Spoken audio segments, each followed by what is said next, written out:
Hi, my name is Bri'Anna Tolliver. I've been working as a teacher assistant at a local school here in St. Louis.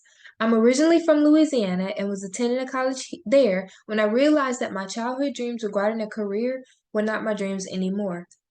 As I was trying out different majors, I kept running into issues where one would either stifle my freedom too much, another one wasn't challenging enough, and another appeared too challenging at the time. So it wasn't hard when I was having financial issues to choose to take time off from college and do an internship at a nonprofit organization here in St. Louis while I figured things out. That was the end of 2019. Out of nowhere, COVID hit and the internship was completely ruined. But I decided to stay and get a job as a teacher assistant. But teaching wasn't what I wanted as a career, so I began to research careers that you can have without a complete college degree. That's when I was introduced to the ideas of coding and coding bootcamp. I had never heard of coding before, but it seemed like a great fit for me because there would be challenge and freedom. I've loved it ever since my first Hello World application, and that is why I'm here today.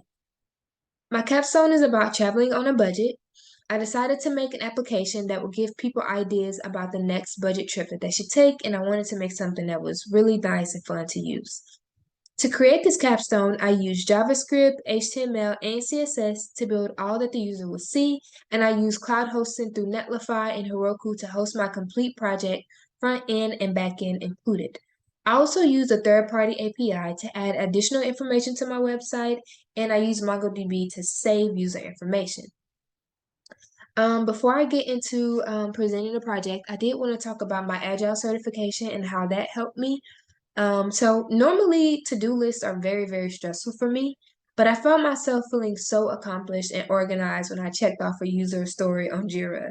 I think one of the reasons for that is because on Jira and with Agile, you break things down with the principle in mind of delivering work and software frequently, which can make a big task just seem way more like easier to accomplish.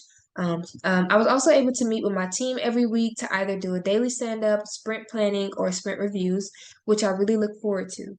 I was able to be Scrum Master and do what I could to help my teammates succeed. I was also able to be a product owner one time where I planned the 2 week sprint and organized backlog items to help my team get the most value from the Savvy Coders curriculum for those 2 weeks. So without further ado, I would like to show you my project and what went into it. So on the screen over here, this is my wireframe, which really helped me to make a blueprint of what I wanted my site to look like. This is going to be the home page over here, and I was going to focus on books, movies, and travel, as you can see. But I realized quickly in an intensive 12-week cohort that that wasn't going to be very possible for me. But I did stick with traveling. And down here is my travel page, where I will have a logo, a login option, search, a random trip generator. Over here, I will have a form that people can use to refine their search if they're looking for a specific like location, a specific type of trip, or a specific budget. And I will have the image over here for each trip that you could click on, and it will open an overlay over here. This is my user flow, which I use to just really map out what I wanted people to do when they got to the website. So when they're on the home page, I wanted them to be able to go to the trips page and use the form and view all the trips from that page. So without further ado, here is my website. This is my home page. I have a travel logo right here that I made on Canva. And down here, I wanted it to be really engaging and fun to look at. And so I have some brown pictures here with more information to engage users on the site. Over here is my about page, and I have these photos here to also engage people. And I made this little box here with information about my website and the audience that I was looking for, just people who are trying to travel but aren't trying to break the bank. And if you click on this, this is where the main functionality of my page is, with trips. I made these images that when you hover on them, it gives a little title of what that place will be. And I was hoping that this would make people want to click on it. So if you click on this New York one, it brings out an overlay that was really important to me to do because I didn't want to make a whole page for each trip. So I wanted you to be able to view and get everything you need on this one trips page. As you can see, we're still on a trips page. So I have an image, a title, some information here about New York, some lodging ideas, some activities, and down here is actually where I use my API. There's this national parks website that has all the websites in America. I mean, all the national parks in America. And I was able to draw in information for only specific places I needed with that API, and it just has that and this URL and just stuff about a national park there in New York, which is this African burial ground. And if they're interested in that, and they could save money going to New York.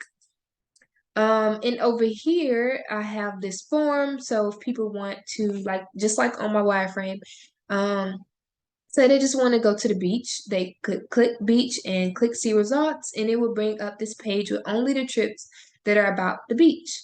If they push clear, it refreshes the page and clears the form, and they could also do more than one. So let's do something different, unique in camping, or city life in camping, unique. And it will have all of these that's just about those things. And you could clear it again here. And then you go over here, there is this contact page where if you need to get in touch, and I will make this test name, email, a number, arbitrary number here. How many numbers we have there? Oh, yeah.